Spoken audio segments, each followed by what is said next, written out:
This is the Mbe Choko, sailing down the Congo River.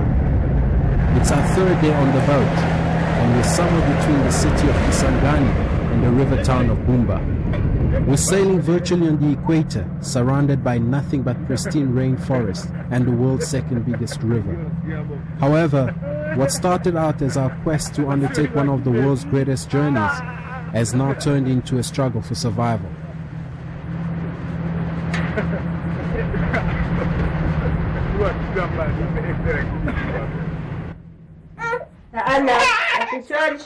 My name is Michael Mutombo. I'm a Congolese who lives and works in Johannesburg. I've been in South Africa for many years, and it's now my home. I'm a big boy. It's also here where I recently... You understand? Say yeah. Say yes. But I'm on my way back to the Congo where I grew up. I left the country 12 years ago when the dictator Mobutu Sese Seko was still in power. My family decided to leave the Congo and came to South Africa. Since then, Mobutu has died. New presidents have been sworn in, and there has been a civil war in which 3 million people died. We're the Congo with a special assignment team. We're here to tell the story of the Congo after 5 years of war. There's a peace agreement in place, and life in Kinshasa seems to be almost back to normal. Bonjour, ça va? Ouais, ça va. Vous choisissez à combien? Nous faisons des échanges à 38. Comme ça, tu me donnes pour l'autre? Non, non, c'est... But the Congo remains desperately poor. The majority of people are jobless. Economic growth is slow, and the currency is almost worthless.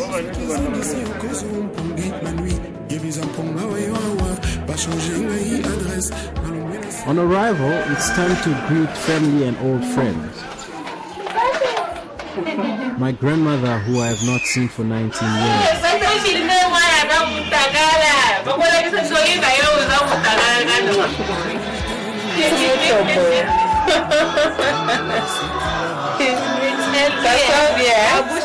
And who has in the meantime become a great-grandmother.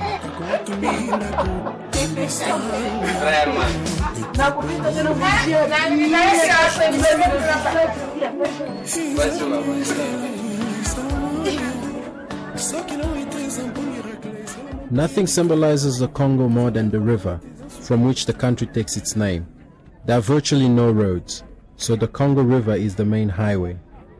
It cuts through the DRC for almost 3,000 kilometers, transporting people and goods to remote parts. I thank God for having given us this river, which is the second biggest in the world. It's through the river that prosperity will come to the Congo. Nobody knows the Congo River and its value to the country better than these two men. Dieudonné Mabaka is a civil engineer and a boat owner. He grew up on the river.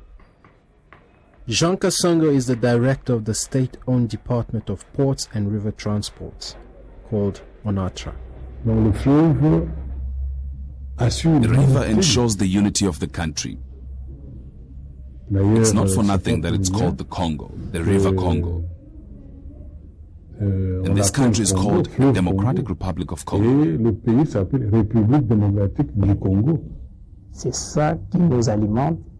It feeds us here in Kinshasa, and it unifies us in the Democratic Republic of Congo. Without this river, we will never be united. The riverboats of the Congo are legendary. They were immortalized more than 100 years ago by Joseph Conrad in his book, Heart of Darkness.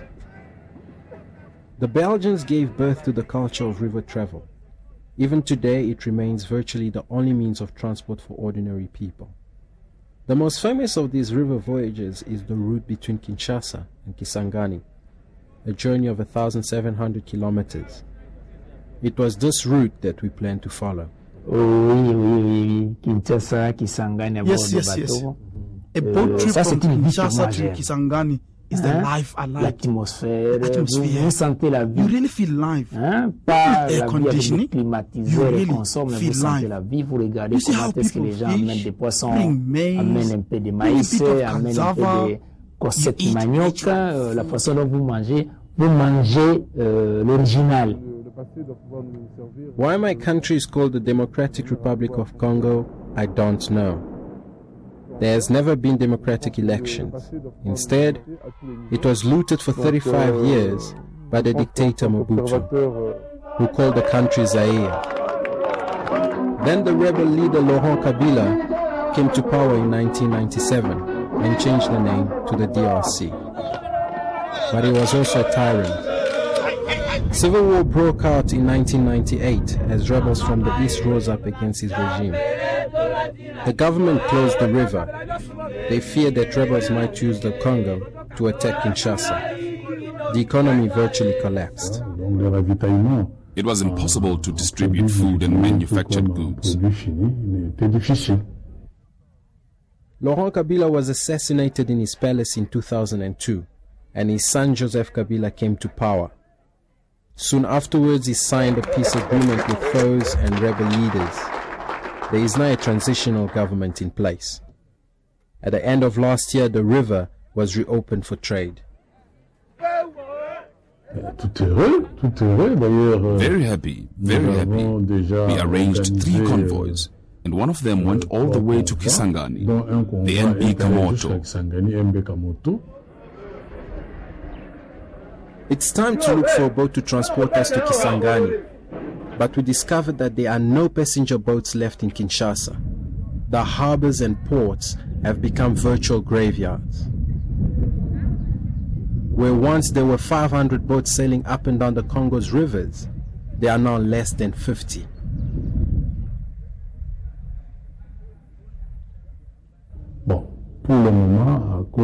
Right now, because of the difficulties that the country is going through, the passenger trade has virtually stopped. The boats are here, but they need to be overhauled. We are left with only cargo transport.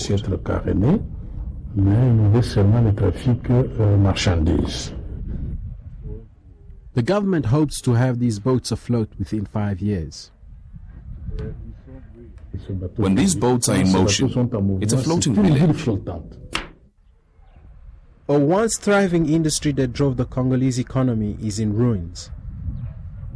With no boats in Kinshasa, we have to head northeast to Kisangani, where we are told there are 2 boats that might take us downstream back to Kinshasa.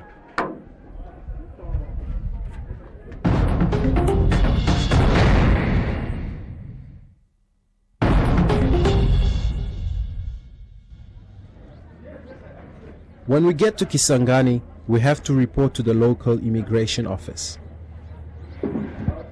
My name is Lonon Belingofe. I work here at the immigration office. My life is very difficult. 8 months, you can have the salary.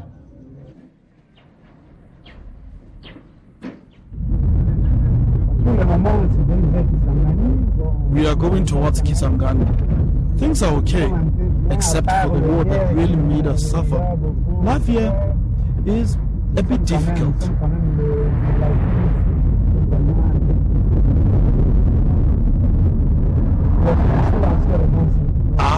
This is former President Mobutu's old residence.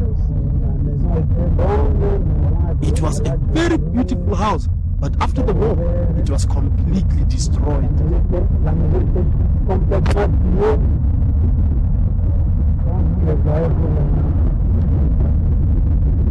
Kisangani is the 3rd biggest city in the Congo and was at the center of the civil war. It was a rebel stronghold and fierce fighting raged in and around the city. It's difficult to imagine that this was once a thriving and prosperous city.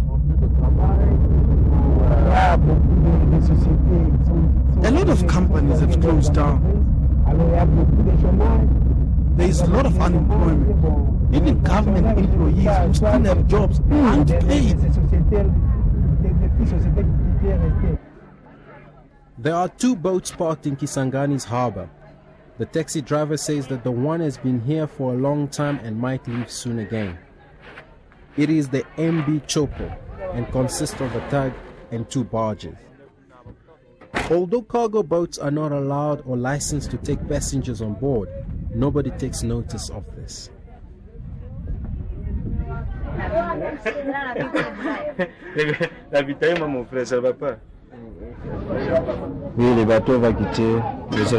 The boat will leave here at around 5 o'clock and go to Bumba. It will take around 48 hours to get to Bumba.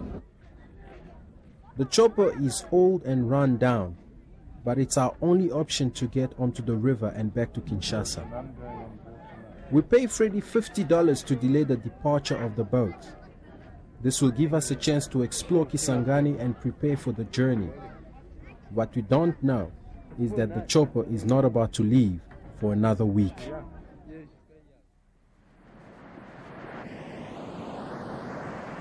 The Congo River is navigable up to Kisangani. Here a series of rapids make further riverboat travel impossible. It's at the fishing village near the city that we meet Ogi Saidi. He's a local fisherman and a former tourist guide. He fondly remembers the days when there were still many tourists. So the boat was there moving from Kinshasa to Kisangani. The business was very good. And per day we could receive in the fishing village about more than 50 tourists. The boat did many things good in the country. It brought us peace. We didn't know any war, no trouble. Mobutu was not allowed to steal money in Congo. They were allowed. And if you were chief, you steal money. During the so-called Six-Day War in 2000, more than 500 bombs fell on the city. I went to town 2 times to buy salt. And I was shot 2 times, but God is with me. I was not killed. So I've seen how the people was killed in Kisangani town during the wartime. Kisangani was a beautiful town where you can find 2 big airports, where you can find nice road, nice hotel, nice market. So just after 3 wars we have here, everything is fucked up. No boat from Kisangani, no boat from Kinshasa. So that time we have no boat, no big boat like you. We start seeing the boat now. Ogi's brother was killed during the war, and his mother fled to Kinshasa. He wants to see her again, and offers to accompany us to the capital. He will show us the way if we pay his passage. We accept, and ask him to find out when the boat will be leaving.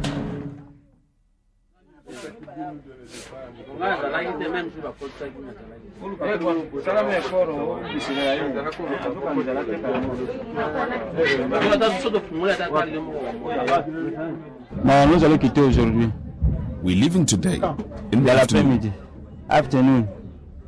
The departure of the boat is now for today or tomorrow, maybe Monday, to what I heard this morning. No problem. Most of the passengers have paid $2 for their voyage to Bumba.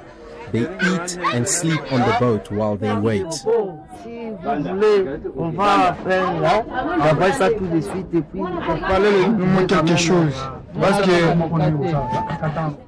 very good. You cook it with oil and onions and eat it with bread. I know this insect is very tasty and it contains some vitamin inside. When does the boat leave? We were told to be patient. The boat is leaving either today at around 5 or tomorrow morning. If all goes well in the afternoon. If the boat doesn't leave today, it will leave tomorrow morning. Well, my name is JP and I live in Kinshasa. I often travel like this to try and find something to live on. Otherwise, it's no good. There's no employment, and you know how it is in this country. So I have to try and find some way to live. The market around the boat is home to many local delicacies: snake, smoked ape, smoked fish, and crocodile.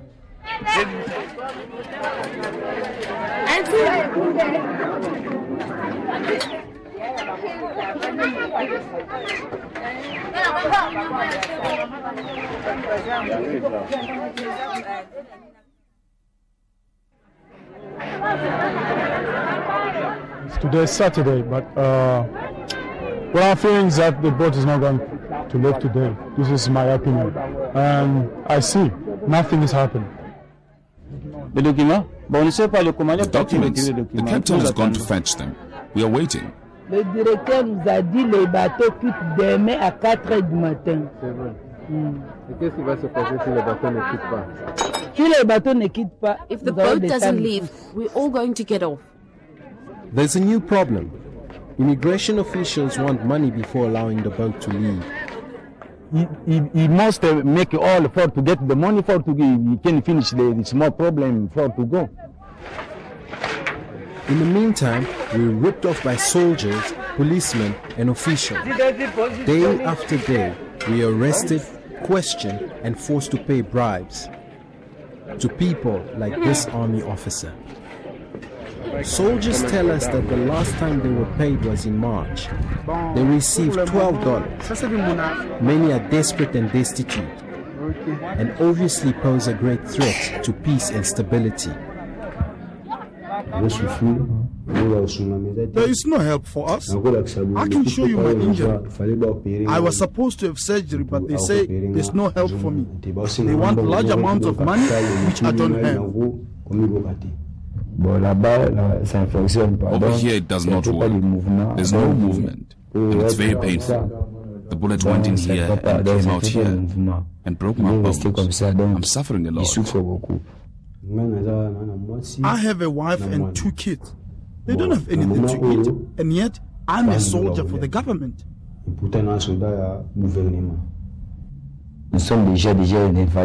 We are like invalids. We need to sort this problem out so that we can be at peace at home with our wives and our children.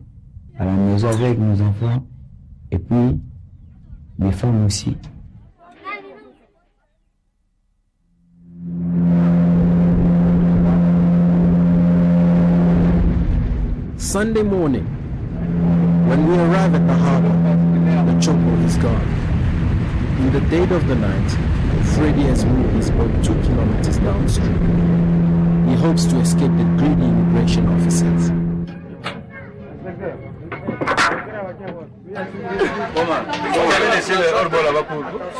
We left the small speedboat for you guys. Tomorrow morning. Come tomorrow morning and we'll leave. It's definitely leaving. We are going to riot if it doesn't. The boat is now moored in the shadow of a Roman Catholic cathedral, famous for a visit by Pope John Paul II in the 80s.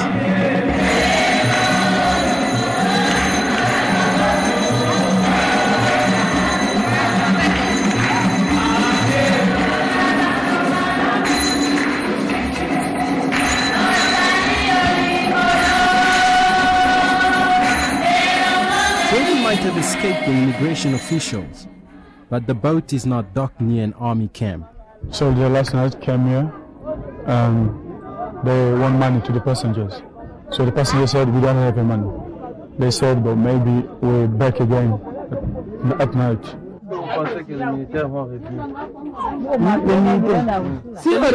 Yes, if we stay here, they'll loot us. Most of the passengers are very scared. They don't want the boat to stay here today. They want the boat to go.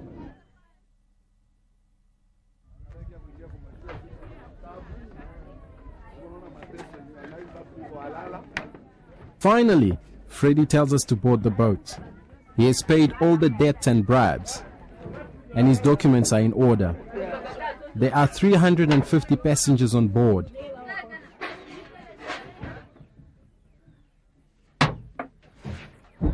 This is the cabin that Freddy sold us for $50 US.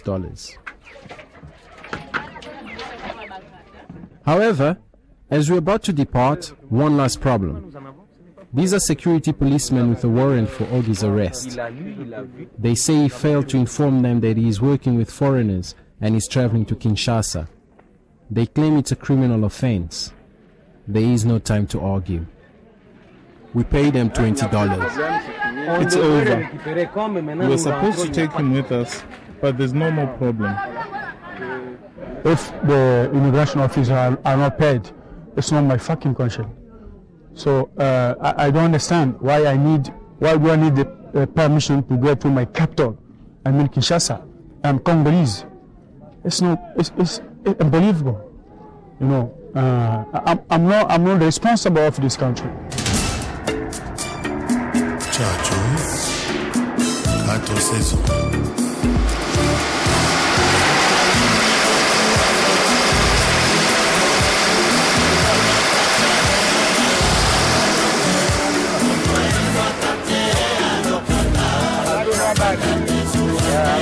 Restaurant Schengen Place à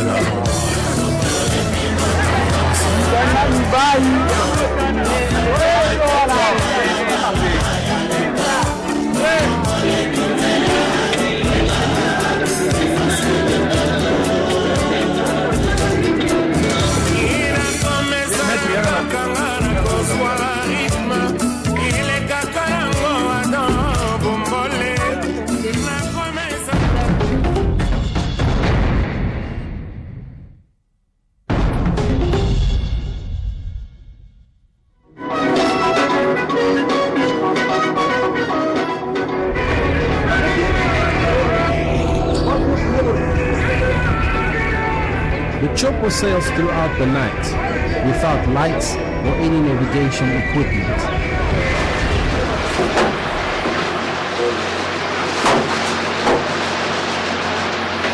A few hours after our departure, we discovered that our barge is leaking and crumbling.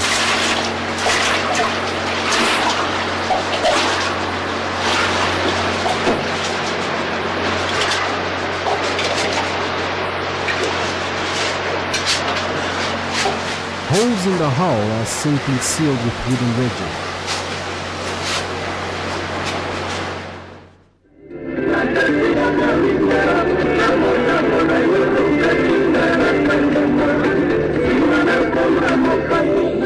The worst is still to come. The next morning, we discovered that the boat has already had 2 serious accidents on the way from Kinshasa to Kisangani.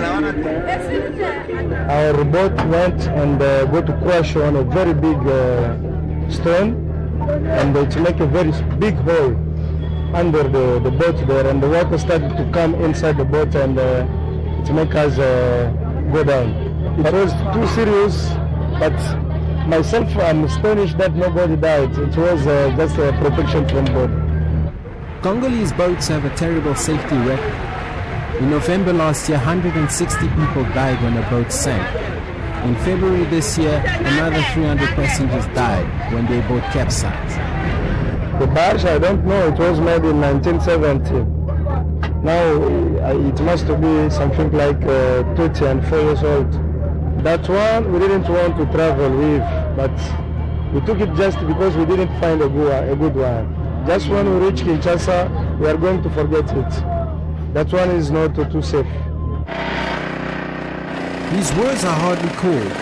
Water is pouring into one of the barges.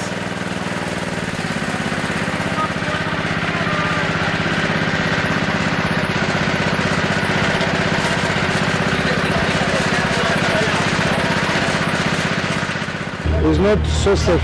This is why I tell you that we don't want to put too much people inside.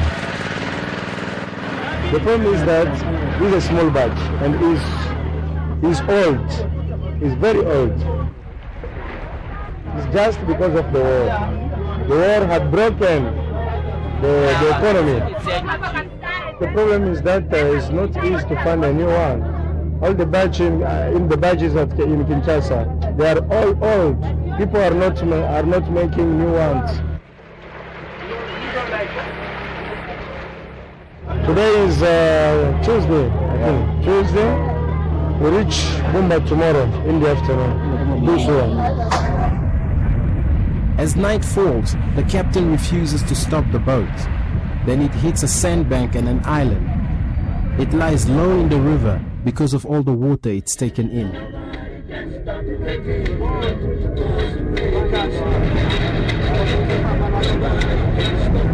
I couldn't sleep.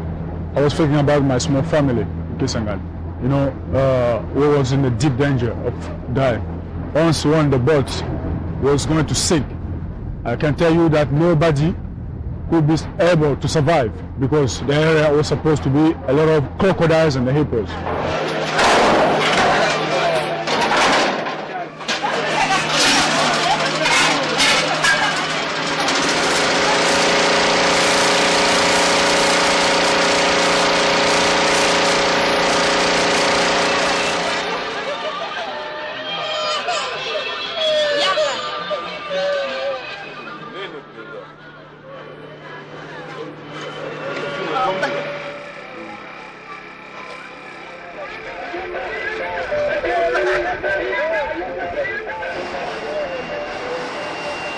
On Wednesday afternoon, we limp into the harbor at Bumba.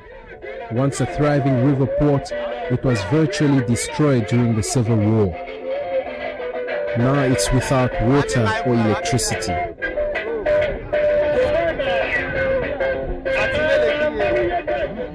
As we set foot on shore, we are once again arrested and questioned, and are forced to hand over money to immigration and military intelligence. When I came here for tourists, Bumba looks like a big city, and it was very clean. The hotel was a little bit cheaper, and to find a boat was very easy, but now everything is changed. You need to wait for a week or 5 days to take the boat down to Kinshasa or to go upstream to Kisangani. For us, the journey has come to an end. There is no way we can continue sailing on the Chopo. There are two bigger boats in the harbor. The one isn't due to leave for another week, while the other refuses to take foreigners on board. Ogi, however, wants to continue his journey to Kinshasa to see his mother. We arranged passage for him on the Beltexaco. And it took for me 5 years. I haven't seen my mother. So I really want to see my mother from this time.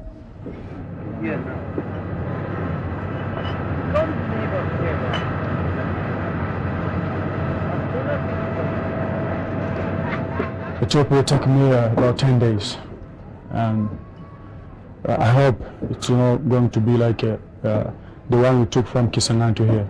I hope this time I will go for safe and for no trouble.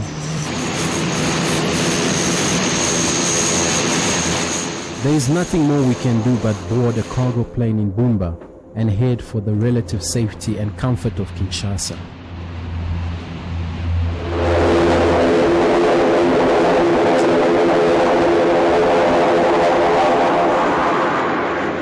So much has changed, yet so much remains the same. It is said that in a country with so many resources and potential, ordinary people still suffer so much.